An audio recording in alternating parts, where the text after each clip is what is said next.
Alors donc, salut à tous. Nous allons poursuivre notre cours de NLP.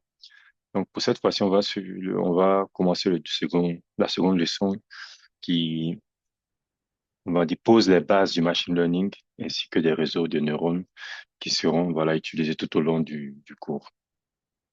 Donc pour cela, nous allons suivre le, le plan suivant. Donc on va voir un peu, voilà, historiquement, qu'est-ce qui a conduit, voilà, les chercheurs à inventer le machine learning? Donc, quel est le problème, en fait, la limite qu'on avait et le machine learning se trouve comme une solution, en fait, à ce problème-là. Donc, pour comprendre vraiment le contexte, ça fait que, voilà, on sait mieux, voilà, comment l'utiliser. Et après, on va voir les définitions du machine learning, différentes définitions qui permettent de pouvoir avoir une idée un peu claire comment les gens ont pensé autour de ce concept-là. Et puis, on va voir un peu l'historique de développement des réseaux de neurones. Donc, il y a eu beaucoup de phases jusqu'à ce qu'on a aujourd'hui comme, voilà, euh, IA générative qu'on voit partout, mais il y a eu des étapes. Donc, quand même voir un peu cette étape historique pour voir un peu comment les choses se sont développées et puis comprendre un peu, voilà, comment on va dire les raisons. Puisque chaque fois, en fait, faut comprendre que chaque fois qu'il y a une innovation, il y a un problème qui était là à la base et la solution à ce problème a donné lieu à l'innovation. Donc, c'est comme ça, en fait, toute l'innovation en général. Et puis, à la fin, on va avoir une présentation plus détaillée, en fait, des réseaux de neurones, de façon plus technique. Voilà, qu'est-ce qu'il y a derrière les réseaux de neurones. OK, donc, déjà, concernant la genèse, moi, déjà parti du principe, déjà, c'est que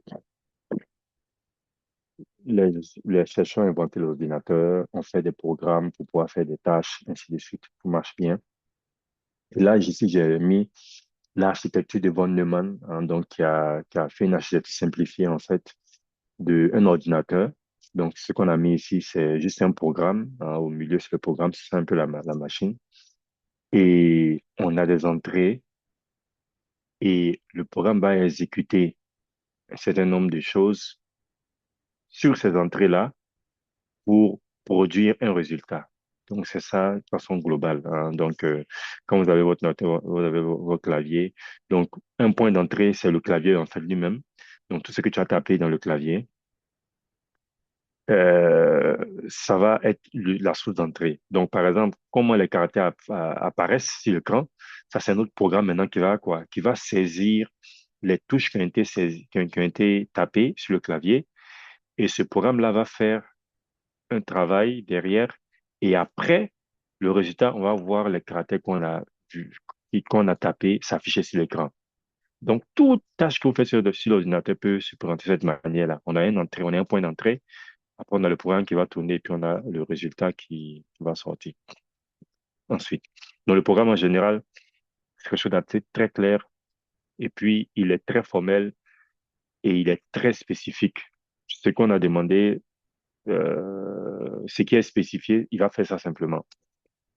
Voilà. Donc, il y a en 1962, le chercheur qu'on appelle Samuel Arthur, qui est un chercheur, qui était chercheur à IBM en ce moment, il a inventé, il a introduit en fait cette appellation machine learning. Et il est parti d'un constat. Donc, ce que j'ai mis ici entre guillemets, c'est un peu le constat. Donc, il dit programmer un tel ordinateur, c'est-à-dire l'ordinateur dans l'architecture de Van Neumann, et tel que ça se faisait aussi en ce moment, il faut écrire un programme, il faut spécifier tous les cas qu'on veut gérer dans le programme. Si tu ne spécifies pas un cas, alors ça ne va pas être géré. Donc, il a fait le constat que programmer en fait un ordinateur pour de tels calculs ou bien pour de telles procédures, de telles tâches, on peut le dire, est au mieux une tâche difficile. Et il a expliqué que c'est pas parce que c'est techniquement difficile, mais plutôt c'est à cause de la nécessité, en fait, d'épeler chaque minute du processus dans les détails les plus exaspérants. Parce que tout ce que on veut, on doit le dire dans tous les détails. Et en tant qu'humain, souvent, n'est pas facile pour nous de pouvoir, en fait, imaginer tous les détails. Souvent, on a une idée, et puis bon, après, concernant les petits cas ou bien les cas extrêmes, bon, on se fait une idée un peu de ce qu'on veut. Mais la machine, si tu n'as pas spécifié les cas extrêmes, ben, quand le cas va se présenter, ben, il y aura une erreur. Donc, il faut prendre en compte toutes les situations possibles. Et ce qui est challengeant pour certaines tâches, supposons que je fais un programme qui veut pour que un ordinateur puisse conduire une voiture. Combien de cas on peut avoir lorsqu'on conduit une voiture? Combien de situations, combien de réactions il faut avoir? C'est vraiment assez complexe, hein. Voilà, c'est vraiment assez complexe. Même quand on va faire l'auto-école, on apprend certains éléments, mais nous, en tant qu'humains, ben, on peut développer d'autres aptitudes à la base de ce qu'on a appris pour pouvoir gérer des situations qu'on n'a pas vues lorsqu'on apprenait. Mais alors que la machine, c'est pas ça, il faut spécifier tout, tout, tout en détail. Donc, c'est ça qu'il est en train de, c'est le constat qu'il est en train de faire ici, c'est qu'il faut tout, tout, tout mentionner. Et là, je pose la question. Supposons que vous voulez faire un programme qui va classer une image d'une scène en bagarre ou bien pas de bagarre dans l'image. Donc, si je vous demande quel est le nombre de cas total dans lequel on peut dire qu'il y a une bagarre, il y a une infinité. C'est un espace dont la dimension est pratiquement infinie. Il y a, il y a une infinité de manières de présenter une bagarre. Même si je veux parler, si je veux dire simplement que, bon, OK, c'est juste peut-être quand je vois la main de quelqu'un s'approche du visage avec une certaine intensité. Mais comment la main s'approche du visage? Je n'ai pas une seule manière d'essayer de frapper quelqu'un. Je peux frapper de plusieurs manières. Et vous ne pouvez pas écrire un programme qui va saisir tous ces cas. C'est impossible. Donc, voilà le problème qui, qui s'est posé lorsque les algorithmes, les ordinateurs ont été mis en place et qu'on écrivait, on pouvait implémenter des algorithmes et autres. On a voici ces problèmes. On va dire, je peux dire le problème principal auquel les chercheurs ont fait face, parce que bon, je n'étais pas né en ce moment, je n'ai pas dit on va, mais que les hommes en question, mais les chercheurs ont fait face. C'est qu'il y a une limite en fait. C'est qu'on ne peut pas écrire tout en détail, c'est impossible. On ne peut pas. Donc, en ce moment, il a proposé euh, l'architecture du machine learning qui est un peu différente. Donc, tout à l'heure, on a vu l'entrée, le programme et les sorties. Mais ici, la structure est un peu différente. C'est qu'on a d'abord l'entrée, on a un modèle hein, de machine learning. Et ce modèle-là, en fait, il a ce qu'on appelle des poids ou bien des paramètres.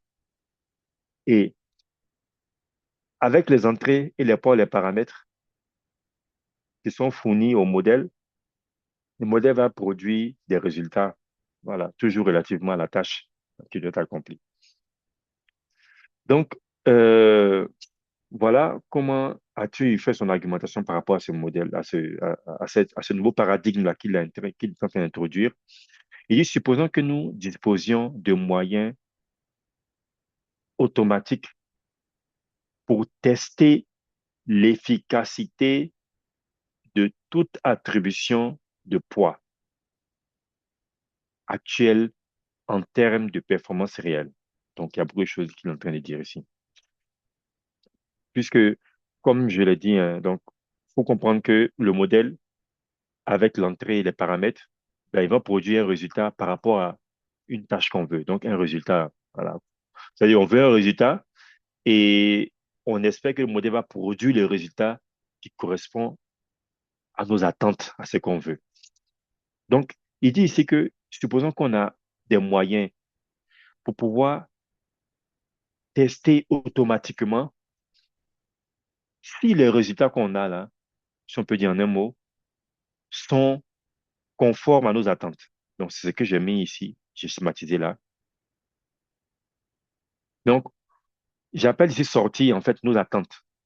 L'attente que ce paradigme-là, ou bien ce nouveau concept-là, va me donner comme résultat, qui est censé, on va dire, être une version améliorée, en fait, de la version du modèle ou même de l'architecture de Van Neumann, où on a juste l'entrée, on a le programme et puis on a la sortie, hein, le programme qui est quelque chose de statique. Ici, on a un modèle qui a un dynamisme le dynamisme du modèle en fait est lié au paramètre ou au poids. Donc, il dit en fait que si je reviens un peu en arrière, on a ça, on a on va dire, ce système-là. Il faudrait que je mette le,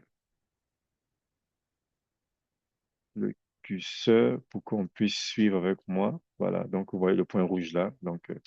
Donc euh, je reviens un peu en arrière.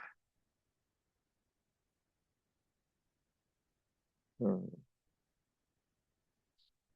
excusez-moi. Là.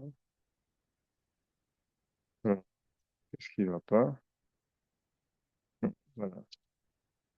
Donc, si je reviens ici, donc voilà le système qu'il a proposé. Et maintenant, il décrit cela en fait. Il dit en fait que si avec ce système-là, on a un moyen pour pouvoir tester automatiquement l'efficacité de ce modèle-là, et c'est ce qu'il a traduit ici par toute attribution de poids. Donc, les entrées, c'est quelqu'un qui va pour fournir des entrées. Les entrées sont ce qu'elles ont. Et, mais là, c'est en fait l'élément ici qui va déterminer le résultat du modèle ici, en fait, ça va être les poids qui va. Donc, selon ces poids, selon des valeurs, selon la configuration de ces poids, mais de ces paramètres, l'entrée va donner un certain résultat. Donc, il dit ici, en fait, que si on peut tester automatiquement l'efficacité du modèle, entre parenthèses, l'efficacité, en fait, de l'attribution de poids ou bien de la configuration de poids. Donc, ça veut dire qu'on a une configuration de poids, mais on veut tester pour voir est-ce que cette configuration du poids-là permet au modèle de pouvoir trouver le bon résultat. Donc, c'est ce qu'on met ici, c'est qu'on a les attentes qu'on appelle la sortie et puis on a les résultats. Et entre les deux, on va pouvoir faire ce test-là. Donc, on va comparer les résultats et puis l'attente. Et cette comparaison-là, en fait, permet de pouvoir évaluer l'efficacité de la configuration des poids du modèle ou bien des paramètres du modèle. Donc, ça nous permet de pouvoir calculer ce qu'on appelle la performance. Et ensuite, il dit, et que nous fournissions un mécanisme pour modifier l'attribution de poids ou bien de paramètres afin de maximiser les performances. Donc, il dit maintenant que si on a un moyen maintenant de pouvoir modifier ces poids ou ces paramètres de sorte à améliorer cette performance-là, donc ce que j'ai mis ici, mise à jour des poids, alors il dit, nous n'avons pas besoin d'entrer dans les détails d'une telle procédure. Et on n'a pas besoin de citer tous les détails, comme par exemple en programmation. Ici, on a ça seulement. On peut comprendre directement que une telle procédure, donc nous n'avons pas besoin d'entrer dans les détails d'une telle procédure pour voir qu'elle pourrait être rendue entièrement automatique et pour voir qu'une machine ainsi programmée apprendrait de son expérience. Donc, ça, c'est quelque chose de très intéressant qu'il a voilà, conceptualisé. Donc, disons, pour bien récapituler un peu ça, c'est que, supposons qu'au départ, on a une configuration aléatoire. Voilà, on a une attribution aléatoire ou bien une configuration aléatoire des paramètres. Donc, quand je dis attribution de poids ou bien de paramètres, ou bien configuration de poids ou de paramètres, je veux dire la même chose, hein. Voilà. Donc, je vais utiliser le mot configuration qui sera peut-être plus parlant. Donc, j'ai une configuration initiale que je choisis de façon aléatoire et j'ai des entrées et des sorties. Tu vois, j'ai mis la même couleur. C'est-à-dire que normalement, j'ai des entrées et des sorties et je veux voir en fait, est-ce que le modèle il est capable de pouvoir produire les sorties auxquelles je m'attends. Donc, qu'est-ce que j'ai fait? Comme c'est que le modèle, en fait, il y a deux éléments, en fait, le modèle. Il a une sorte de programme, on va pas voir ça d'abord pour le moment. Et puis, il a des, une configuration des paramètres qui, on va dire, modifie dynamiquement le comportement de ce modèle. Donc, une attribution ou bien une configuration spécifique de paramètres vont engendrer un résultat spécifique. Si je change encore la configuration des paramètres, je vais changer le résultat. Donc voilà comment le modèle il est. Donc, il dit que j'ai l'entrée et que supposons que j'ai une configuration aléatoire de paramètres. Et donc, quand je mets l'entrée avec les paramètres, le modèle va me produire un résultat. Donc, j'ai ce résultat-là et je vais maintenant voir la performance de mon modèle selon sa configuration de paramètres. Je vais pouvoir évaluer ça et je vais calculer ce qu'on appelle une performance pour voir à quel niveau je suis proche des attentes. Donc, la sortie produite par le modèle avec ses paramètres et mes attentes. Et quand je calcule cette performance-là, si j'ai un moyen de mettre à jour les paramètres de sorte à pouvoir augmenter ou bien de pouvoir améliorer la performance, alors je vais quoi? Je vais mettre à jour justement ces paramètres-là de sorte à pouvoir améliorer cette performance-là. Et si je fais ça, ben, c'est sûr que cette fois-ci, au second tour, quand je vais mettre les entrées, les résultats que je vais avoir vont avoir une meilleure performance. C'est-à-dire, ils seront plus proches encore de mes attentes. Et je vais encore calculer la performance encore. J'offre encore une mise à jour. Donc, regardez bien. À chaque mise à jour, le résultat se rapproche des attentes. Donc, après plusieurs étapes comme ça, c'est clair que les résultats seront pratiquement semblables aux attentes. Et là, on pourrait dire que le modèle, finalement, c'est qu'il en est d'ici, un modèle, et il aurait appris de son expérience. Donc, c'est le paradigme, le nouveau paradigme que euh, Samuel Atu a conceptualisé pour pouvoir, euh, comme solution, en fait, au problème de programmation classique où il fallait mettre tous les détails. Ici, c'est guidé simplement par, voilà ce qu'on a au début, voilà le résultat qu'on veut avoir. Et on va dire, la procédure, en fait, elle n'est pas vraiment basée sur qu'est-ce que le modèle contient vraiment lui-même, mais c'est sur cet agencement-là on va dire, du workflow général, c'est-à-dire la procédure générale. Parce que même si on connaît pas, on n'a pas le modèle, là, on va dire, on ne détaille pas ce que c'est que le modèle pour le moment, mais si on est sûr, on a pu avoir cette mise à jour-là qui fait que la performance va s'améliorer, alors c'est bon. On pourra tourner ça. Et après avoir tourné plusieurs fois, on aura un modèle qui nous permet de pouvoir atteindre les résultats qu'on veut. Et donc, euh, quand on revoit cette architecture-là, il y a trois éléments clés dans ce paradigme-là de machine learning. C'est, premièrement, il faut définir le modèle. Donc, tout à l'heure, il a dit qu'on on va pas rentrer. C'est la procédure, elle est générale. On peut l'appliquer à beaucoup de cas. Mais quand on veut, on va dire, travailler sur un problème de machine learning concret, donc là, maintenant, il faut définir ce modèle-là. C'est quoi qu'il y a dedans. Donc, il faut définir le modèle. Ça, c'est le premier élément clé. Deuxième élément, c'est la mesure de cette performance-là. Comment je mesure cette performance. Donc, ça, c'est le deuxième élément clé dans un algorithme de machine learning. Et le troisième élément, c'est le mécanisme de mise à jour des paramètres du modèle. Donc, ici, là, je me focalise en fait je suppose que les données sont déjà là. Hein. Donc, les entrées et les sorties, en fait, définissent les données. Hein. Voilà. Mais quand les données sont là, en fait, de quoi est-ce que j'ai besoin pour que je puisse avoir un algorithme de machine learning qui va apprendre de ces données-là? Donc, ce dont j'ai besoin de définir clairement mon modèle, de définir mes mesures de performance et un mécanisme de mise à jour. Si je réussis à définir ces trois éléments-là, automatiquement, j'ai un algorithme de machine learning. Donc, tous les algorithmes de machine learning que vous connaissez en général définissent toujours ces trois éléments. Chacun définit son modèle, chacun définit comment est-ce qu'il mesure la performance et chacun a son mécanisme de mise à jour des paramètres du modèle qu'on a défini. Donc, vous allez entendre différents modèles, régression linéaire, régression logistique et autres. Chacun a sa manière de définir le modèle, chacun a sa mesure de performance et chacun a son mécanisme de mise à jour. Après, on peut avoir des éléments communs, on peut avoir une mesure de performance qui peut être dans différents algorithmes, hein, voilà. Mais en général, chaque algorithme, la combinaison de ces trois-là fournit quelque chose de unique pour un algorithme. On ne peut pas avoir les trois là pour deux algorithmes différents, non. Si les trois sont les mêmes, c'est que c'est le même algorithme en fait. Ah, voilà. OK.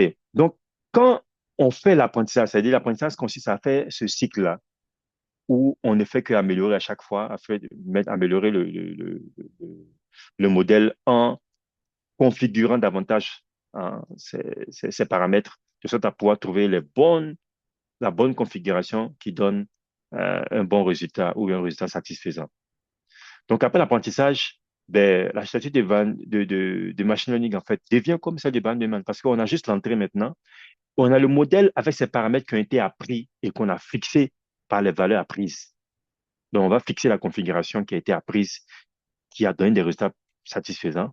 Et là, ben, on fournit une entrée et le modèle va nous fournir un résultat directement. Et vous voyez que ça revient en termes d'utilisation, c'est quasi égal à l'architecture de Van Neumann. La différence, c'est que là, on a une phase d'apprentissage et ici, on a quelque chose de prédéfini qui est statique, qui est fixé, qui est figé déjà à l'avance. Mais là, en fait, on a une phase d'entraînement et après la phase d'entraînement, ben, l'usage devient direct. On fournit l'entrée et le résultat suit. OK, donc après avoir vu, voilà, de façon brève, hein, donc l'introduction à ce paradigme-là et à quoi est-ce que cela, voilà, permettait de résoudre les limites de la programmation classique où il fallait écrire tous les détails, tous les if-else possibles hein, du problème. Et on a vu qu'il y a il y a des situations, il y a des problèmes qu'on veut résoudre pour lesquels on n'a pas l'entièreté des cas. C'est-à-dire les cas sont infinis. On ne peut pas écrire un programme infini. Hein. Donc là, c'est là que le problème s'est posé. Et cette approche de machine learning s'est proposée comme une solution où en fait, on va juste présenter des cas. Hein. Comme vous voyez, en fait, l'entrée-sortie qu'on a vu tout à l'heure, ce sont des cas qu'on présente. Et puis, l'algorithme va apprendre lui seul les étapes. On ne va pas lui maintenant lui dicter. On ne va pas dicter maintenant les étapes.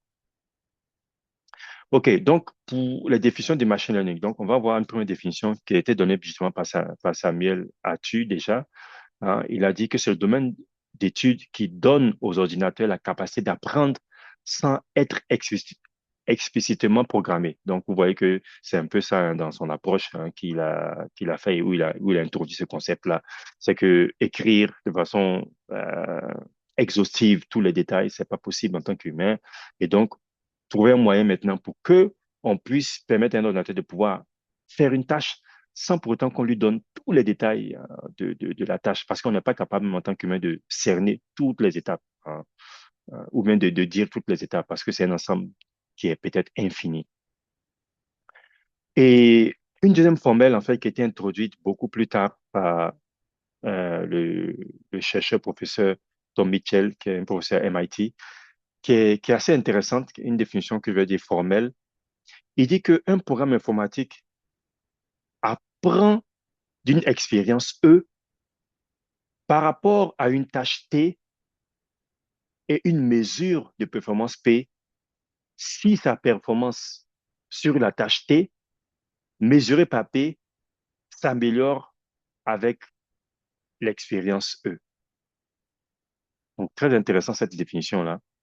Donc, ici, il introduit ici, en fait, là, il commence à introduire, en fait, des concepts.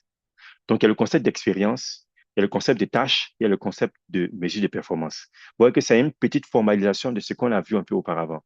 Donc, j'avais dit comme ça que ben, le modèle va produire un résultat par rapport à une tâche. Donc, ici, il formalise plus. Ici, c'est ça que j'ai dit que c'est une définition plus formelle, qu'un programme informatique, il apprend d'une expérience E par rapport à une tâche T et une mesure de performance P. Si sa performance sur la tâche T, qu'on mesure par P, s'améliore avec l'expérience. Hein. Donc, c'est quoi l'expérience? C'est quoi la tâche? C'est quoi la performance? Bon, on va voir un peu. Donc, le T, comme on dit, c'est la tâche à réaliser. Donc, ça peut être n'importe quoi. Hein. Tout à l'heure, on a parlé de détecter est-ce qu'il y a une bagarre où il n'y a pas de bagarre dans une image. Donc, tout à l'heure, on va voir des exemples. Deuxième élément, E, ça, c'est la partie peut-être qui n'est pas trop claire.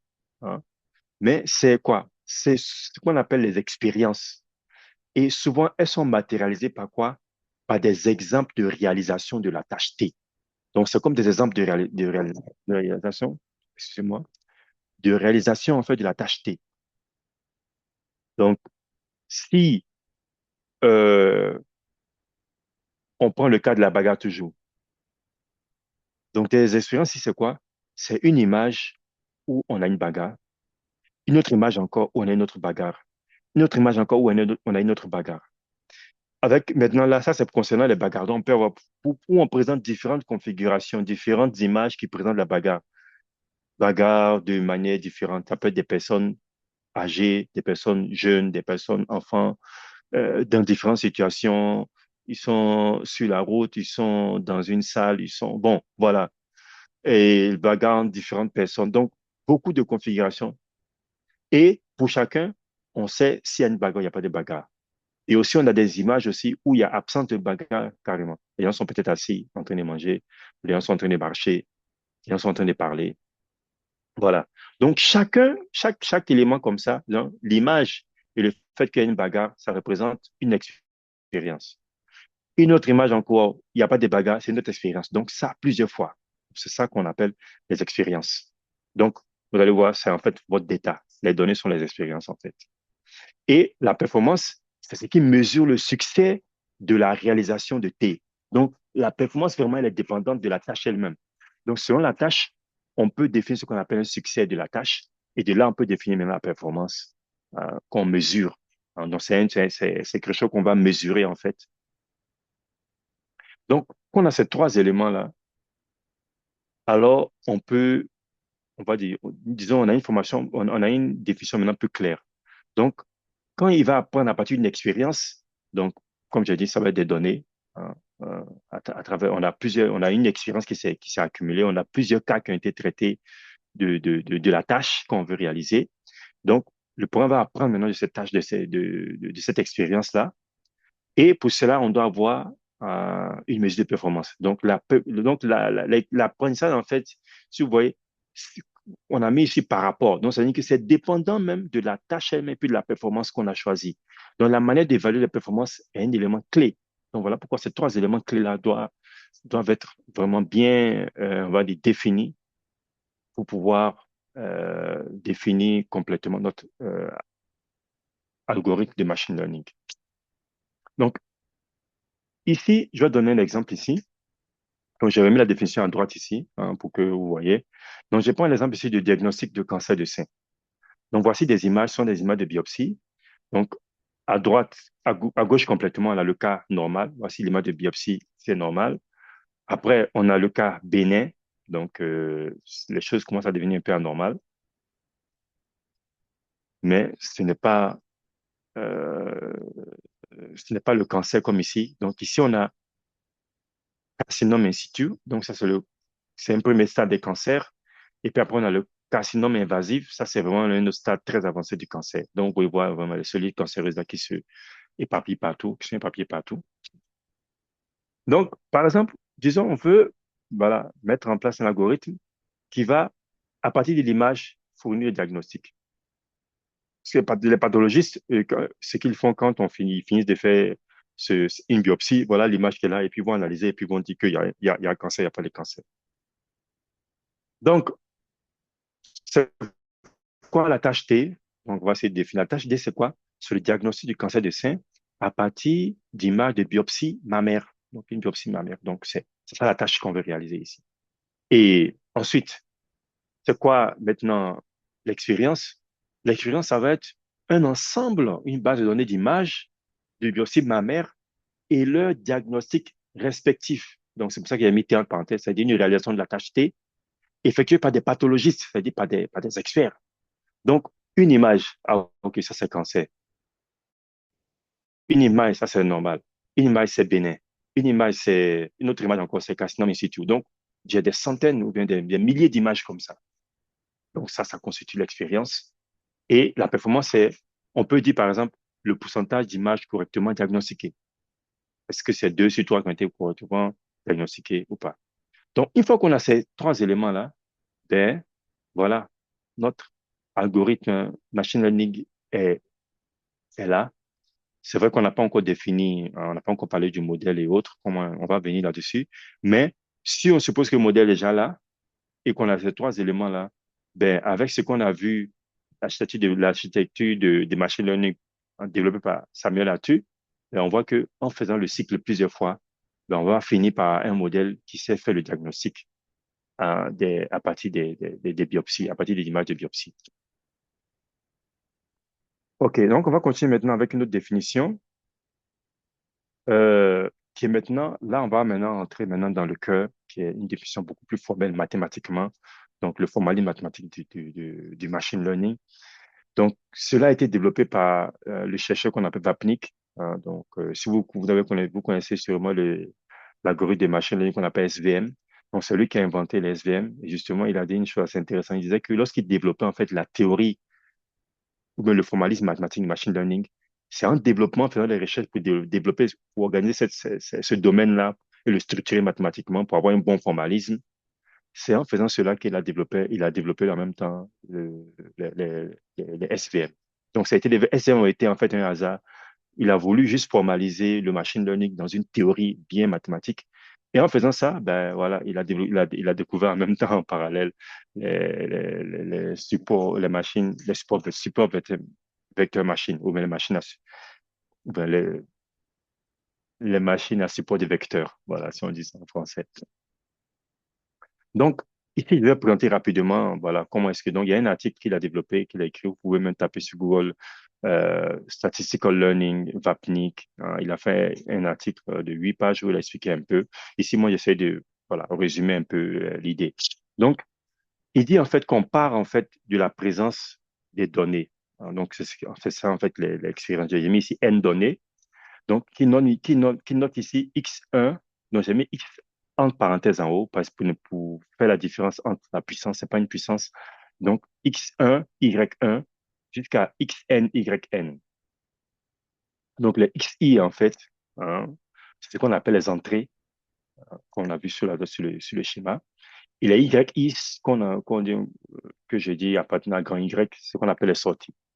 Donc, les sorties, souvent, on peut les appeler étiquettes, on les appelle labels, on les appelle cibles. En anglais, on dit target, c'est bien cible. Donc, il dit qu'on a ces éléments-là. Donc, ce sont les données. Donc, il voit qu'ici, il formalise, quand on dit données expérience, ça veut dire quoi? Il formalise ça en mathématiques où on a des X et des Y. Voilà. X, c'est l'entrée, les Y, c'est l'entrée. Donc, vous voyez que pour chaque X, on a un Y associé. Voilà. Donc, parce que l'entrée et la sortie vont de pair. Donc, on a une entrée et on voit le résultat. Voilà l'attente qu'on veut. Donc, c'est ce il a résumé ici. Ensuite, premier élément, ce qu'il dit maintenant, là, il va maintenant mettre maintenant des fondements mathématiques importants ici. Donc, il dit que les entrées, en fait, si on prend juste les entrées x1 jusqu'à 6n, il dit que il considère ici dans son formalisme qu'il a développé que ce sont des observations de la variable aléatoire qu'on peut appeler grand X ici, que je dis maintenant à grand X qui est hein, l'ensemble des variables aléatoires, ou bien l'espace hein, de ces variables aléatoires-là. Donc, observation de variables aléatoires. Donc, encore une fois, si vous ne maîtrisez pas, essayez de faire une Google Earth, c'est quoi une variable aléatoire, voilà. Brièvement, c'est une variable dont la valeur est incertaine. C'est ça une variable aléatoire. Donc, la valeur, elle est incertaine. Donc, une fois tu peux l'observer, elle va être telle valeur. Quand tu vas l'observer encore, ça va être une autre valeur. C'est pas quelque chose de figé. Donc, x1 jusqu'à xn, donc entre parenthèses, en puissance entre parenthèses, hein,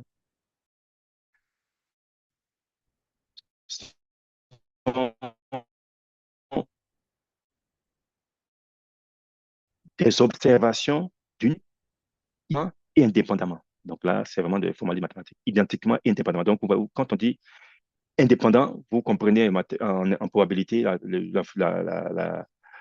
comment on appelle le principe d'indépendance en probabilité. Ça implique des choses après. La probabilité de deux variables indépendantes, la probabilité des deux variables est égale au produit des probabilités hein, quand on est indépendant. Donc, il faut qu'il y a des implications derrière. Donc, ils sont indépendantes et identiques. Donc ils sont générées de façon identique et indépendante. Ça veut dire que, autrement dit, elles ne sont pas en griffe biaisées. Donc, c'est ce qui est un peu dit de façon indirecte ici. selon une distribution P, voilà, qu'on appelle P de X probabilité, qui est fixe, mais qui est inconnue. On ne connaît pas cette distribution-là. Elle est fixe, mais on ne la connaît pas. Pour donner un exemple ici, je vais prendre un cas, supposons une image de, par exemple, quand on prenait une photo pour une carte d'identité ou bien une photo, voilà, pour les cartes d'identité. Donc, quand on prend la photo, bon, nous, on voit sur l'image, on voit que, bon, voilà, c'est l'image d'une personne que je vois. Mais quand je prends la machine, c'est un tableau de valeurs. C'est un tableau avec des valeurs, comme vous savez. Et chaque valeur, en fait, dans ce tableau-là, ça indique l'intensité lumineuse ou bien la couleur et autres. Ça me permet de pouvoir avoir le rendu qui donne mon visage. Donc, du point de vue, on va dire, mathématique ici, je peux dire que l'image, en fait, c'est une variable aléatoire. Parce que si je change de personne, par exemple, ben, je peux avoir une autre valeur. Hein. Donc, c'est une observation. Donc, on peut dire que le X ici, c'est quoi? C'est la face humaine. Donc, je peux observer différentes faces humaines. Donc, je vais avoir différents X. Mais quand je prends la photo, quand on va prendre les valeurs sont différentes chaque fois qu'on prend une matrice. Mais quand on voit, on sait que ça, c'est le visage d'une personne.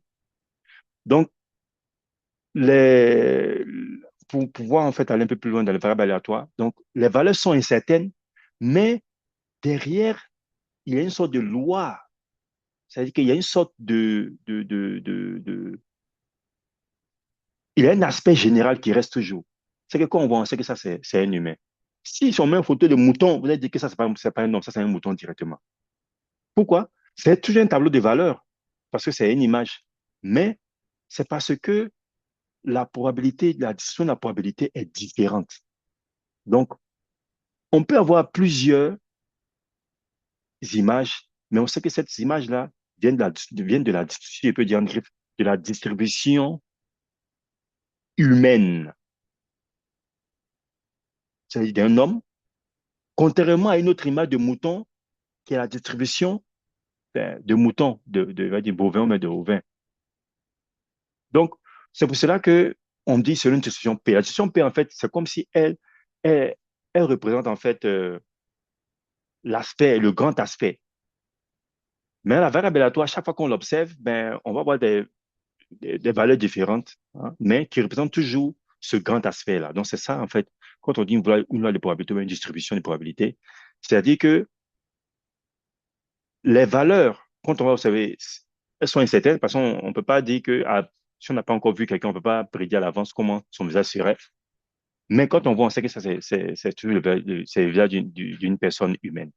Donc, ça signifie que quelque part, en fait, nous-mêmes, on a en nous cette distribution de probabilité. C'est-à-dire qu'on est capable de reconnaître la distribution, pour savoir que cette distribution d'images-là, les valeurs qui sont dans ce tableau-là, que tu appelles ici image, ça correspond vraiment à, à un humain et non à un mouton.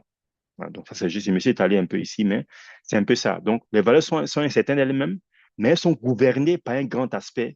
Et ce grand aspect-là, mathématiquement, on le résume ou bien on l'appelle la distribution de la probabilité. Donc, les valeurs, là, elles sont incertaines, mais elles suivent je vais dire un common pattern. C'est-à-dire que c'est quelque chose de commun, en fait. Il y a quelque chose de commun derrière. Donc, deuxièmement, il dit que on a un superviseur qui va produire des sorties qu'on appelle les Y. Et là, je donne en explication que ce sont des résultats de réalisation de la tâche T sur l'entrée X, en fait. Je n'ai pas écrit là, mais c'est sur l'entrée. Donc, je réalise la tâche T sur l'entrée XI. Donc, c'est ça le Y.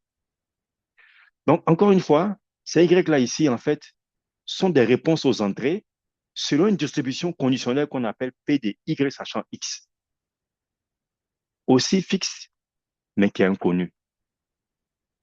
Donc, pareillement, euh, si les X-là étaient des images de biopsie, ben, ou bien prenons le cas même, comment on appelle ça?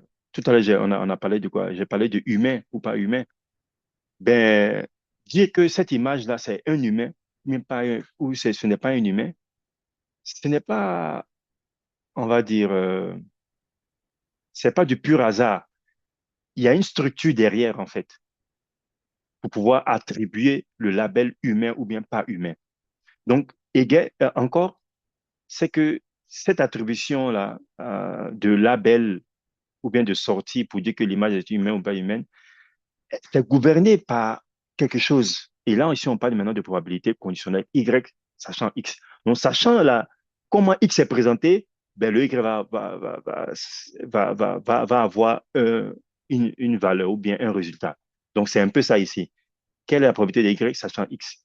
Donc, j'ai pris ici le cas de humain, pas humain, mais on peut même rentrer juste dans le cas de humain, femme ou bien homme ou femme. Donc, à partir de l'image, on peut savoir peut-être que, on peut avoir des indices que ça, c'est peut-être la probabilité que c'est une femme est plus élevée que la probabilité que ce soit un homme. Donc, il suppose qu'on a ce superviseur qui va produire selon une distribution conditionnelle. Et maintenant, il dit quoi? Il dit que maintenant que le problème, donc il a posé maintenant le cadre formel excusez-moi, le cadre formel du machine learning. Maintenant, il dit que le problème maintenant de l'apprentissage revient maintenant à choisir une famille, à choisir à partir d'une famille de fonctions qu'il appelle f de x avec un W qui appartient au grand W. Donc, le grand W ici, c'est le vecteur, enfin, je vais dire, c'est plutôt un espace.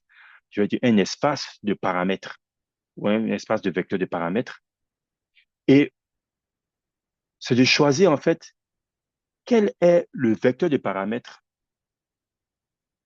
dans l'espace de paramètres qui va me permettre de prédire la réponse la plus proche de celle du superviseur. On voit que ça vient en fait bien formaliser ce qu'on a vu au départ avec Samuel Arthur ici. Donc, on avait dit que comment est-ce qu'on va mettre à jour les paramètres pour pouvoir euh, améliorer la performance. Donc, c'est un peu ça ici. Donc, ici, il dit que on suppose une famille de fonctions et quand on a cette famille de fonctions-là, justement, on va maintenant essayer de choisir maintenant, puisque cette famille, elle est définie par quoi? C'est que chaque fois qu'on va changer d'OV, on a une nouvelle fonction. Chaque fois qu'on change d'OV, on a une nouvelle fonction. C'est pour ça qu'on dit une famille de fonctions. Voilà. Mais maintenant, quelle est la valeur exacte de d'OV qui va permettre de pouvoir avoir le résultat qu'on veut, le bon résultat le plus proche de la sortie ou même des attentes? Ben, c'est ça le problème du machine learning. Donc, il y a deux éléments à faire. C'est qu'il faut trouver la bonne famille de fonctions. Et puis après, il faut trouver encore les bons paramètres qui vont permettre de pouvoir prédire la réponse la plus proche de celle du superviseur. Donc, prévoyons un peu ça. Si on revient sur la dernière partie là, donc par conséquent, pour pouvoir concevoir un algorithme de machine learning de façon très formelle maintenant mathématiquement, premièrement, il faut d'abord définir la famille de fonctions F. Et cette famille de fonctions F, là, c'est ce qu'on appelle le modèle ou bien l'architecture. Donc, pour le cas des réseaux neuronaux, on appelle maintenant, on dit architecture, hein, mais sinon, de façon générale, on dit modèle. Donc, vous voyez que ça rejoint la définition du modèle qu'on a vu, les trois éléments qu'on avait vus. Deuxièmement, il faut définir la mesure de proximité entre la fonction choisie et puis le superviseur. Donc, bien sûr, c'est la fonction appliquée aux entrées, hein, et puis le superviseur. Donc, la fonction choisie et puis le superviseur. Comment est-ce qu'on mesure la proximité entre les deux? Et c'est ce qui me permet de pouvoir définir la performance parce qu'il a parlé de la plus proche, donc qui prédit la réponse la plus proche. Donc, comment on réalise cette proximité-là? C'est à travers la mesure de comme on a dit, la mesure de la proximité, justement. Donc, la mesure de la performance qu'on appelait auparavant mesure de performance. Et troisièmement, ben, il y a le processus de sélection de la fonction la plus proche du superviseur. C'est-à-dire, comment est-ce que je vais choisir les paramètres qui vont me permettre d'être le plus proche possible de la réponse ou bien oui, de la réponse du superviseur. Et c'est exactement ce qu'on a vu tout à l'heure, qui est le mécanisme de mise à jour des paramètres du modèle. Mais sauf que là, il a fourni, il a donné un cadre mathématique formel avec ça, en fait, il a démontré hein, mathématiquement hein, qu'on a une convergence absolue, en fait, si ces conditions qu'il a mentionnées sont respectées, pour n'importe quel algorithme qui va juste suivre ces spécifications-là. C'est-à-dire que n'importe quelle fonction que vous voulez, si les conditions qu'il a mises sont respectées, il a montré mathématiquement que on a une convergence absolue vers une fonction qui va pouvoir approximer le résultat qu'on veut. C'est vraiment un travail très, très phénoménal qu'il a fait. En fait, il a écrit un livre pour développer ça qui approche même 1000 pages. Si vous cherchez Statistical Learning Theory, Vapnik, il a développé cette théorie-là qui est vraiment très, très, très, très, très élaborée. Et tous les mathématiciens qui ont lu ce livre ont dit que vraiment, il a vraiment fait un travail exceptionnel. Donc, c'est quelque chose qui est prouvé mathématiquement. Il faut comprendre que certains postes de machine learning, là, c'est quelque chose qui est un peu, bon, c'est un peu flou. Non, ça veut dire qu'il y a des bases mathématiques vraiment très, très, très, très solides, en fait. Voilà. Seulement que c'est parce que maintenant, comme on a beaucoup de programmes qui nous permettent de pouvoir le faire directement, on ne se voit plus peut-être la nécessité de connaître l'élément mathématique. Mais en général, il faut pouvoir innover, il faut revenir au fondement. Comme on dit, il faut revenir au first principle. Voilà, les principes de base pour être capable de comprendre là où il y a des erreurs ou bien là où on peut maintenant améliorer. OK, donc on va voir un exemple concret ici rapidement. Hein, là, je pense que j'ai fait une erreur là dans les slides, mais c'est pas bien grave. Donc, premièrement, comme j'ai dit d'abord ici, l'exemple ici, c'est l'exemple ici de la régression linéaire en une dimension. Hein. Donc, la régression linéaire.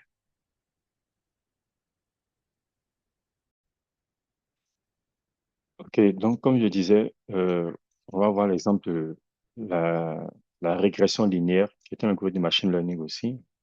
Donc bon, c'est vrai qu'à la base, c'est voilà, mathématiquement, euh, c'est un modèle qui a été développé il y a très longtemps, mais on va dire, le paradigme machine learning, en fait, est venu comme une sorte de paradigme de concept qui est venu unifier, en fait, différents travaux qui étaient éparpillés. Donc, tout cela, il rentre vraiment dans le cadre du machine learning. Et c'est vraiment quelque chose d'assez intéressant de voir que beaucoup de choses qui ont été faites de façon indépendante, on peut tous les mettre sous la coupole du machine learning. Et puis, ils correspondent bien dans le cadre mathématique même voilà, que le chercheur Vapnik il a développé.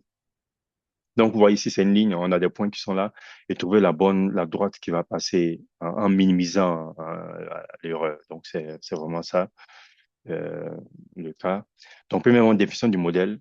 Ben, vous avez compris, la famille de fonctions ici, ça va être quoi? Ça va être une fonction que j'appelle ici Y', qui est le résultat hein, du modèle. C'est une fonction f de x, w ici, qui est égal simplement à ax plus b. Donc, on connaît toute cette fonction, on l'a étudiée depuis peut-être le collège même. Hein. Donc, fonction affine. Donc, c'est juste ça. Donc, c'est une fonction mathématique où on sait comment X rentre dans le modèle pour créer la sortie. Vous voyez que le X rentre là et le A et le B, en fait, c'est ce que j'appelais ici W, qui sont les paramètres, en fait. Donc, le W, en fait, c'est l'ensemble des paramètres. Donc, on voit comment l'entrée, en fait, avec les paramètres, sont combinés pour pouvoir créer la sortie. Donc, ici, la combinaison, c'est quoi? C'est qu'on multiplie d'abord le premier paramètre A par l'entrée X. Et puis, on va additionner un autre paramètre qu'on appelle B. Et après, quand on finit de faire cette opération, on trouve maintenant la sortie. Donc, vous voyez que tout à l'heure, qu'on a fait le schéma, le modèle, bon, voilà un modèle ici, aussi simple. Voilà la famille de fonctions, AX plus B. Donc, bien sûr, X et Y appartiennent à R, X et Y'. Donc, ça, c'est, voilà, le modèle, on l'a défini comme ça. Hein. Donc, aussi simple que ça. Et la mesure de performance, ben, c'est l'erreur quadratique. Hein. En supposant que j'ai N données, ben, cette erreur-là, justement, elle est fonction de A et de B, puisque les données sont déjà figées. On a déjà eu les données qui représentent les expériences. Hein. Donc ici, dans le cas simple, on a X et Y. Hein. Donc ici, j'ai utilisé Y'. Pourquoi est-ce qu'il y a mis prime ici, justement? C'est pour ne pas confondre le Y' avec le vrai Y que j'ai utilisé ici, en fait, qui est la sortie ou bien nos attentes. Donc, le Y représente l'attente. Alors que le Y', c'est la sortie ou bien le résultat qui a été produit par le modèle. Et justement, on veut que ce résultat produit par le modèle puisse justement, dans l'idéal, correspondre à nos attentes ou bien correspondre au résultat escompté. Donc, ici, vous voyez très bien que l'évaluation de la performance ici, elle est faite en fonction du W, en fait. Donc, on considère comme une fonction de W les, qui sont les paramètres A et B. Et c'est juste hein, la somme. Bon, j'ai oublié de mettre ici un coefficient. On fait la moyenne, en fait. J'ai oublié d'ajouter ici un sur N ici. De YK moins Y prime K. Donc, pourquoi si j'ai mis K ici pour dire parce qu'on a un, tu as dit qu'on a un ensemble de données. Hein. Donc, ici, il y a mis X et puis Y prime, excusez-moi.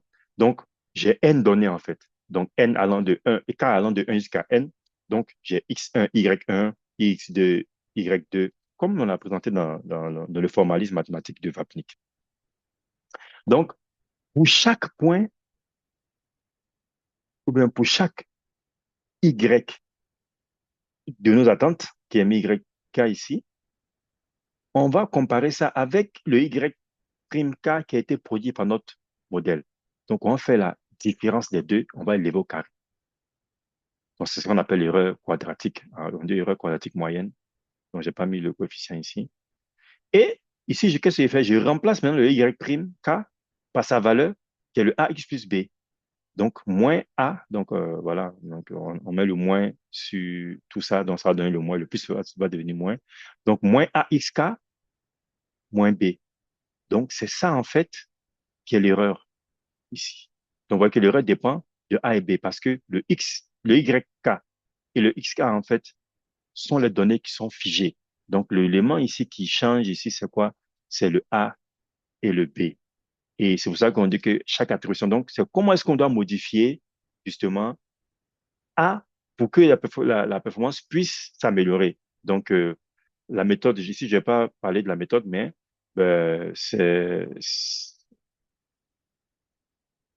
bon, je pense que j'ai mentionné ça brièvement ici. La méthode, ici, simplement, c'est ce qu'on appelle, comment je vais dire ça? Excusez-moi. Donc d'abord, comprendre qu'il faut maintenant chercher plutôt le A et le B qui va minimiser cela. Parce que si on minimise l'erreur, ça signifie que YK, quelque part, est égal à plus ou moins Y prime K, hein, mathématiquement parlant. Hein. Donc mais on suppose que les deux sont peut-être de signes positifs. Donc, on va pas rentrer dans ces considérations, voilà, ces détails techniques-là. Mais l'idée, c'est ça, c'est comment on trouve A et B, de sorte que ben, ça tend vers zéro. Parce que si on dit on minimise ça, c'est qu'on veut que ça se rapproche de zéro, parce que c'est une valeur qui est positive. Donc, minimiser une valeur positive, c'est rendre cette valeur proche de zéro. Donc, il y a ce qu'on appelle le critère des moyennes carrées. Donc, je vais pas étaler ça ici, mais c'est qu'on fait une dérivée en fait par rapport à A et par rapport à B pour voir comment est-ce que cette somme évolue en fonction de A et B. Et puis, on fait l'égalité de la dérivée partielle par rapport à A égale à zéro, la dérivée partielle par rapport à B égale à zéro. Ça donne un ensemble d'équations et puis on doit résoudre cette équation-là. Et puis, bon, on va trouver les valeurs de A et de B qui vont minimiser ça. Et voilà. Bon, je n'ai pas écrit ça ici, mais le but, c'est pas de rentrer dans ces détails-là, parce que bon, après qu'on va voir les résultats, on va revenir un peu sur ces détails-là. Donc, pour vous dire qu'il y a un mécanisme, il y a une méthode qui existe mathématiquement. Donc, ce sont des théorèmes, ce sont des résultats qui découlent de l'analyse, hein, donc dériver des fonctions, comment est-ce que les fonctions se comportent quand on dérive et autres. Et on a une méthode très claire qui permet de pouvoir trouver les valeurs minimales. Donc, mathématiquement, c'est possible. Et donc, avec ça, c'est ce qui fait que les algorithmes de régression linéaire, en fait, marchent puisque derrière, c'est ce qui va se faire. OK, donc, vous voyez que rapidement, là, donc, on voit comment est-ce que le modèle linéaire rentre vraiment dans ce formalisme mathématique-là hein, du machine learning. On a défini le modèle, c'est défini la fonction, la famille de fonctions, on a défini la mesure de la performance, on définit aussi, même si on n'est pas entré dans trop de détails, la mise à jour, c'est-à-dire les paramètres, le jeu des paramètres qui permet de pouvoir minimiser la performance, de pouvoir minimiser ou bien du programme améliorer la performance. Parce que le mot performance, il faut comprendre que c'est un mot qui est un peu général, mais quand on rentre dans quelque chose de spécifique, on peut parler maintenant de minimiser euh, une valeur, mais de maximiser une valeur. Donc, la performance peut être une minimisation, mais une maximisation selon ce qu'on veut faire. Par exemple, dans notre cas ici, c'est qu'on veut réduire la différence. Donc, la performance, c'est de minimiser en fait l'erreur quadratique. Mais si je prends le cas du diagnostic qu'on avait vu dans le diagnostic de cancer des seins, le résultat, c'est qu'on veut maximiser le nombre de cas correctement trouvés. Donc, vous voyez que quand on dit performance, c'est un mot qui englobe. C'est pour ça que j'ai utilisé le mot améliorer la performance. Parce que selon le cas spécifique, améliorer va signifier minimiser ou bien améliorer va signifier maximiser. Voilà. Donc, c'est juste ce petit détail que j'ai voulu spécifier. Voilà. Donc, avec ça, vous voyez que l'algorithme de régression linéaire correspond bien hein, à ce formalisme-là. OK. Donc, là, maintenant, on va passer maintenant à l'historique de développement des réseaux de neurones.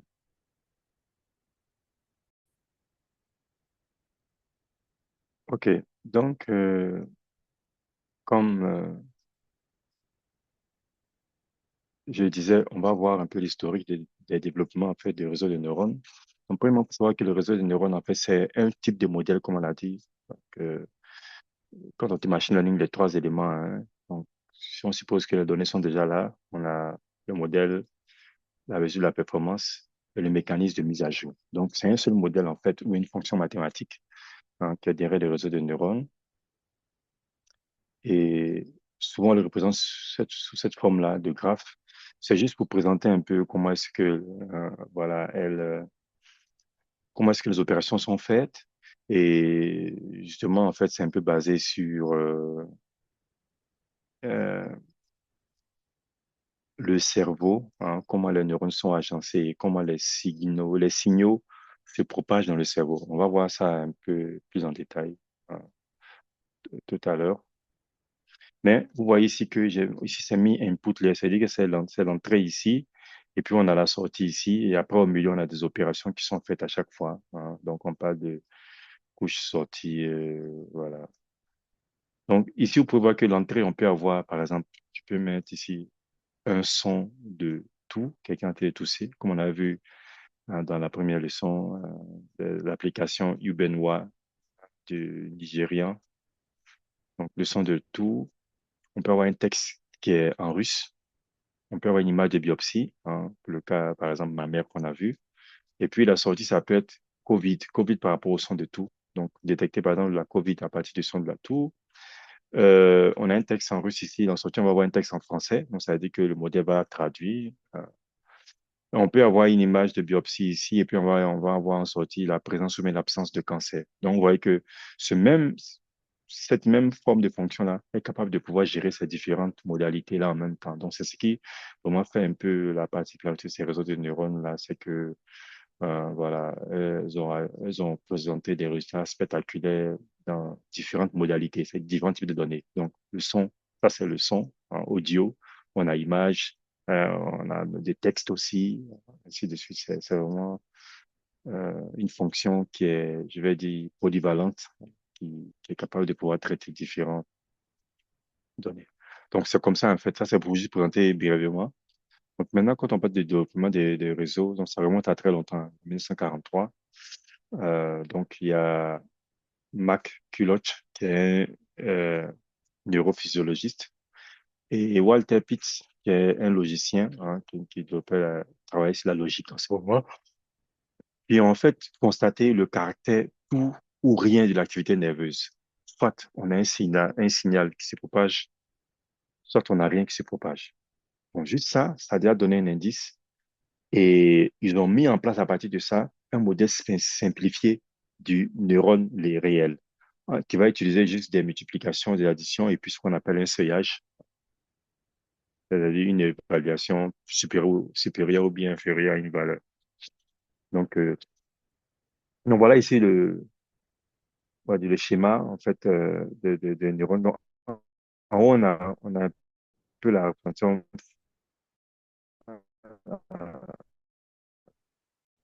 de, du neurone physique même, hein. Donc, on a ce qu'on appelle la cellule ici. Il y a un noyau nucléus et ce qu'on appelle les dendrites. Et après, on a une axone qui est une sorte de canal terminaux.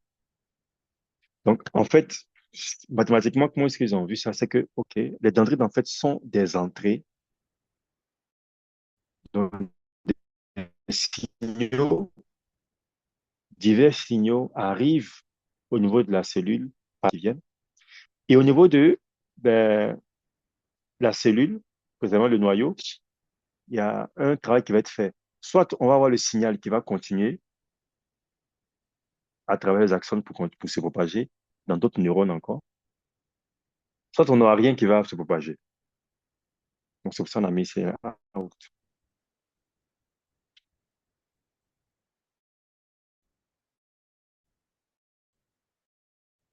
Donc, ça, c'est ce que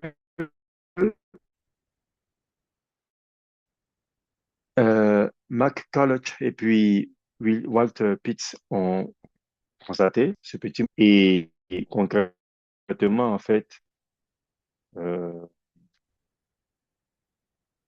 j'ai mis deux sorties qui est égal à ce qu'on appelle l'activation. Donc, l'activation ici, c'est quoi? Puisque, comme on a dit, soit il y aura un signal qui va sortir pour avancer, soit il n'y aura rien. Donc, qu'est-ce qui fait qu'il y a un signal qui passe? Ça va dépendre en fait du résultat en fait des signaux qui sont venus ici. Donc, il a matérialisé le fait que le signal va passer parce qu'on appelle une activation. Donc, c'est une fonction, il appelle ça activation, mais au fond, cette fonction, c'est une fonction de seuillage en fait. C'est que lorsque les signaux qui arrivent au niveau de la cellule, bien évidemment, les signaux seront pondérés hein, par des W. Donc, encore une fois, le W weight qui veut dire weight, poids. Donc, chaque signal aura sa pondération ou bien une sorte d'amplificateur. On peut voir ça comme une sorte d'amplificateur, hein. Soit ça va amplifier, soit ça va augmenter, mais ça va réduire l'amplification, euh, l'amplitude du signal. Et ces signaux-là vont se sommer. Donc, il y aura une somme d'amplificateurs. Donc, on aura un signal résultant. Dans ce signal résultant-là, en fait, s'il a atteint un seuil, alors on aura la neurone qui sera activée. Donc, le signal pourra continuer. Si ce n'a pas atteint un certain seuil, alors il n'y aura pas d'activation, il y aura rien ne va se propager après. Donc, les signaux vont venir ici, ils vont, entre griffes, mourir. Il n'y aura aucun signal qui va sortir. Donc, c'est pour ça qu'on a parlé de cette fonction d'activation-là, qui est en fait une fonction de suivi, qui va juste vérifier, ben, cette somme-là, pondérer les différents signaux qui entrent, est-ce que ça atteint un certain seuil? Si oui, alors c'est bon, c'est activé, sinon c'est pas activé. Donc, voilà le premier modèle qu'ils ont mis des, des neurones. Ça, c'est un premier résultat assez intéressant. Et maintenant, en 1958, il y a Rosenblatt qui a construit maintenant ce que le premier réseau de neurones qu'on appelle le Mach 1 perceptron. Vous avez sûrement entendu parler du perceptron. Donc, il a appelé ça Mach 1 perceptron. Bon, aujourd'hui, c'est le mot perceptron qui est connu, qui est utilisé.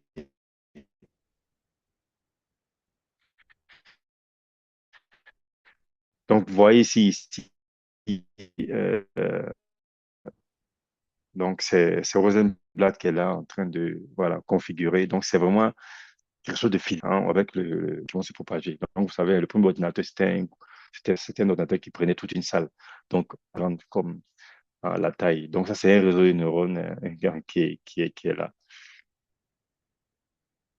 Et quand Rosenblatt il a mis en place cela, il a dit que nous sommes maintenant sur le point d'assister à la naissance d'une telle machine, une machine capable de percevoir, de reconnaître et d'identifier son environnement sans aucun entraînement ni contrôle humain. Donc, il a dit ça dans un document technique un, un rapport technique qu'il a appelé The Design of an Intelligence. Et ça fait qu'il dit sans aucun entraînement ni contrôle humain, Donc, entraînement humain ici, il faut comprendre que ce qu'il veut dire, c'est que c'est l'humain qui va spécifier les choses pour dire à la machine, fais comme ça, fais comme ça, fais comme ça. Voilà. Donc, on n'a pas comment on appelle ça même, cette approche-là. Encore une fois, de façon implicite, hein, on peut dire que de façon implicite, il est en train de rappeler en fait le problème qu'on avait à la programmation classique où il faut spécifier tous les cas à la machine. Donc,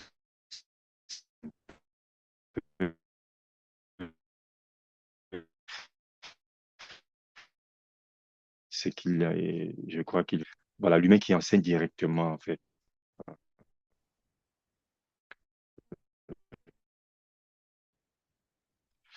Donc, en 1969, il y a Marvin et puis Seymour. Ils ont montré en fait que le perceptron est limité et qu'il est incapable même de pouvoir.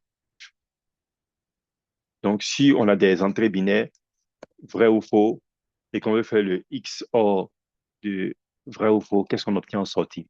Donc, selon les différents cas, deux, deux oui, deux non, oui, non alternés, hein. Donc, c'est un peu. Bon, avec ce cas-là, ils ont montré que le percepteur n'est pas capable en fait de pouvoir donner un résultat qui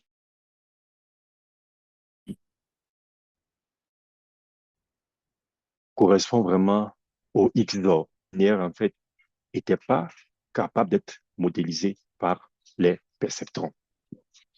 Et justement, cela a eu un impact sur la recherche. Donc, les financements ont été coupés. Ça a vraiment réduit, en fait, la cadence des recherches dans ces technologies-là. Et donc, vous voyez en fait que ça contraste vraiment, hein, cette parole vraiment qui est très, très, très audacieuse de Rosenblatt qui dit que vraiment là, on a une machine maintenant qui sera capable, hein, de percevoir, de reconnaître son environnement, tout ça. Et là, juste un XOR, un calcul logique très simple qui qui n'est pas capable d'être appris par le perceptron. Mais en 1986, après, hein, combien d'années plus tard, donc, c'est 20 ans, hein, presque 20 ans plus tard, 18 ans plus tard. Il y a Vimelhat, Hinton et McClelland qui ont montré dans un des livres qu'ils ont écrit qui s'appelle Parallel Distributed Processing, PDP, que l'arc de couche intermédiaire en profondeur et plus généralement résout le problème de non-linéarité. C'est-à-dire que lorsque on a un concept dont, si on veut regarder mathématiquement la fonction qui correspond, c'est une fonction non linéaire qui est derrière ce concept-là ou bien ce phénomène qu'on veut modéliser, alors euh, en mettant la couche en profondeur, on est capable de pouvoir modéliser en fait ces fonctions qui sont non linéaires. Donc le ISO est résolu et de façon plus générale les fonctions non linéaires. Donc ça a été vraiment un autre souffle, hein, que les recherches dans le réseau de neurones ont eu. Et c'est là vient en fait le terme deep profondeur parce qu'on ajoute maintenant beaucoup de, de, de, de couches. Un autre travail aussi assez spectaculaire aussi, juste 3 ans après, de Saibenko, qui a établi le théorème de l'approximateur universel. Ça, c'est un théorème très, très important. Et dans ce théorème-là, rapidement, ce qui nous intéresse ici, il a dit que les réseaux de neurones avec une couche cachée et une fonction sigmoïdale continue, arbitraire, peuvent approximer des fonctions continues avec une précision arbitraire. Donc, ce théorème, il dit, c'est vraiment très fort, hein, ça. Ça signifie en fait que quoi? C'est que vous avez un problème, vous avez des entrées et des sorties, et vous allez utiliser un réseau de neurones qui est une fonction en fait. Donc, le modèle, en fait, c'est une fonction mathématique. On n'a pas encore vu le détail de la fonction mathématique, comment est-ce qu'elle est, mais c'est une fonction mathématique. Tout comme la fonction de la régression linéaire qu'on a vue. Mais c'est une fonction mathématique plus complexe. Donc, cette fonction mathématique-là, il dit ici que elle peut approximer n'importe, c'est-à-dire elle peut faire le lien entre une entrée et une sortie de n'importe quel phénomène que vous voulez. Mais quand on vient mathématiquement, ça revient à une fonction. Donc, ça peut approximer n'importe quelle fonction. Si c'est ça une fonction qui fait le diagnostic, une fonction qui va conduire une voiture, c'est ce qu'il est en train de dire ici, en fait, dans ce théorème-là. C'est qu'on peut approximer n'importe quelle fonction avec un réseau de neurones, car seulement une seule couche en profondeur cachée, et il a spécifié que, ce réseau-là utilisait, tout à l'heure, on avait parlé de seuil, là. Après, on va voir ça après, mais juste pour vous donner peut-être une idée, c'est que la fonction sigmoïdale, c'est en fait la fonction d'activation. C'est une fonction d'activation. Donc, j'avais dit pour le cas qui vient présenter que si ça atteint un certain seuil, quand c'est supérieur à telle valeur, alors c'est, comment on appelle ça? Le signal se propage, sinon le signal ne se propage pas. Donc, la fonction sigmoïdale, elle joue en fait ce rôle-là. Donc, le résultat de la fonction de neurones-là va rentrer dans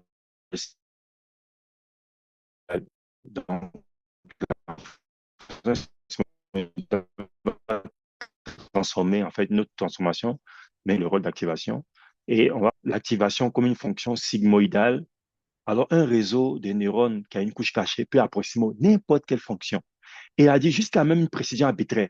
Si je veux que le résultat, la différence entre le résultat escompté et puis mes attentes, et le résultat escompté, bon, excusez-moi, le résultat escompté et puis l'attente, c'est la même chose, hein.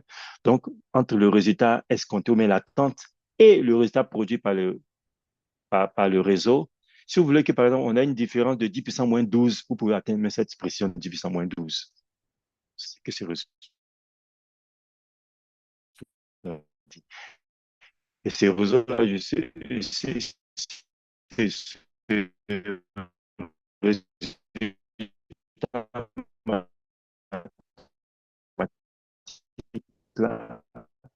est basé vraiment sur une théorie, sur une démonstration mathématique. Donc, pour ceux qui ont ils savent que la topologie, c'est l'une des parties les plus difficiles. Donc, il a fait une preuve mathématique complète, hein. Donc, peu action. Donc, vous pouvez déjà comprendre, commencer à comprendre maintenant pourquoi c'est que on voit que les réseaux neuronaux permettent de pouvoir faire tellement de choses. On est ébahi. Il y a un résultat mathématique qui a été démontré depuis 1989. Hein, depuis 1989. Et donc, on n'a pas eu les moyens ils n'ont pas eu les moyens de le faire en ce moment, mais c'est maintenant que c'est en train hein, de se réaliser. Donc, après, en 1990, on a eu, voilà, les chercheurs ont expérimenté les réseaux de neurones avec plus d'une couche cachée, hein. Donc, mais malheureusement, en ce moment, c'est que plus on ajoute des couches, il y a plus de calculs maintenant. Donc, les ordinateurs étaient très limités en ce moment, hein, en termes de calcul, en termes aussi de stockage de données aussi. Donc, tout ça, ça a bloqué l'avancée. Et en 2012, hein, donc la période 2012-2013, donc c'est 2012 qui a été vraiment le vrai déclin. C'est 2012 qui a marqué vraiment la révolution de l'IA même, hein. Si on veut dire la révolution de l'IA dans dans cette décennie-là, c'est vraiment en 2012 que ça a commencé. Donc là, il y a, bon, je ne sais pas mentionner ici, donc il y a une compétition des chercheurs pour pouvoir résoudre un problème d'image, de traitement d'image. Et justement, c'était un réseau de neurones profonds qui a réussi en fait à pouvoir avoir la meilleure performance. Et ce réseau de neurones profonds-là, justement, avait il jouait une astuce, en fait, c'est que, comme on dit, la machine était limitée, mais c'est qu'ils ont pu trouver un moyen de pouvoir faire des calculs sur des processeurs graphiques qui n'étaient pas faits à la base pour entraîner un modèle. Normalement, en ce temps-là, les processeurs graphiques étaient juste pour les jeux vidéo. Parce que les jeux vidéo, c'est la 3D. La 3D, c'est beaucoup de calculs. Chaque mouvement que vous faisiez, en fait, dans un jeu vidéo, dans on va dire, un individu qui se déplace dans un espace 3 dimensions que vous voyez dans les jeux vidéo, chaque mouvement, en fait, est une translation ou bien une rotation, ou bien une combinaison de translation de rotation, ou bien un zoom qui est une homothétie de rapport compris entre 0 et 1, si c'est pour réduire la taille, ou bien une homothétie du rapport K qui est supérieur à 1 pour agrandir. Ils font en 3D avec des matrices. On a une matrice d'homothétie, une matrice de translation, une matrice de rotation. Donc, des produits matriciels de façon intense qui sont faits dans ces jeux vidéo-là. Donc, les gens ils avaient créé, ils avaient mis en place ce composant graphique des fois,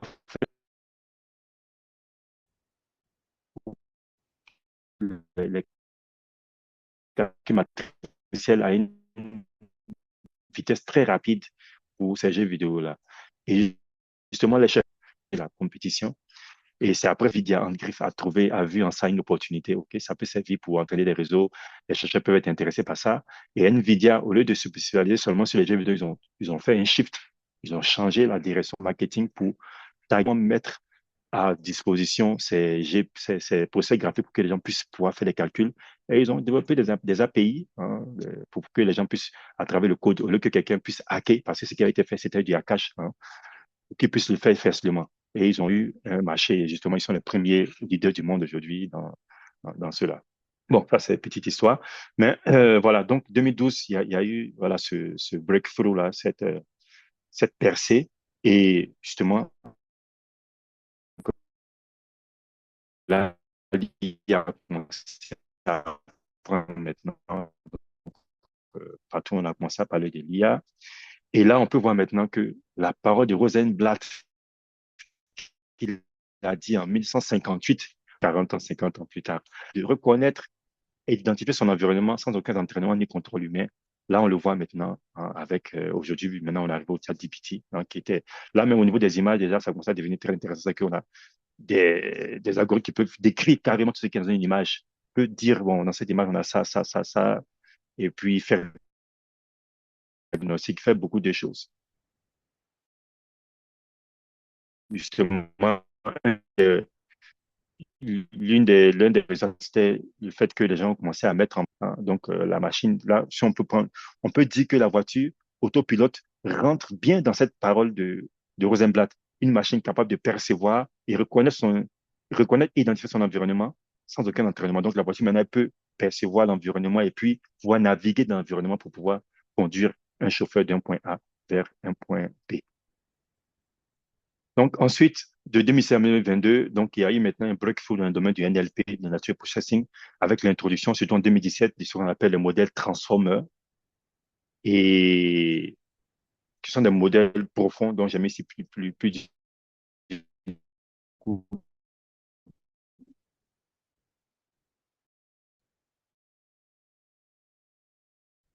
Euh, euh,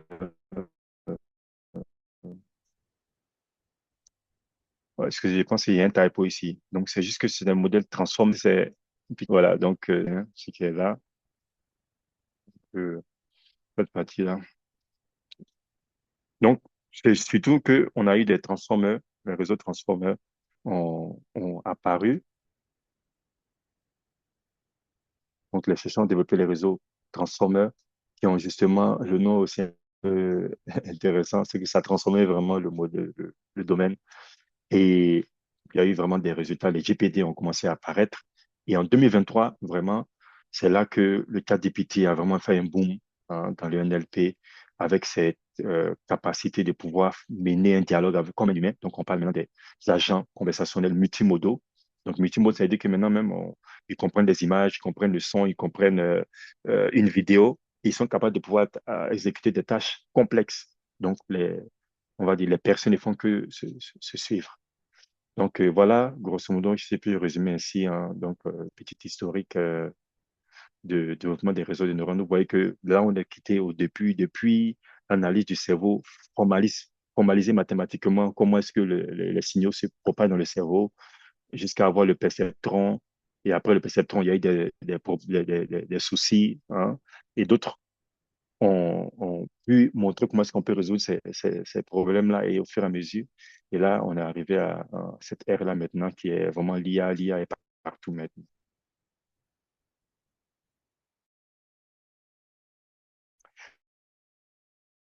Donc, donc on va par la suite, on va voir maintenant le cas concret, c'est-à-dire mathématiquement, on va voir.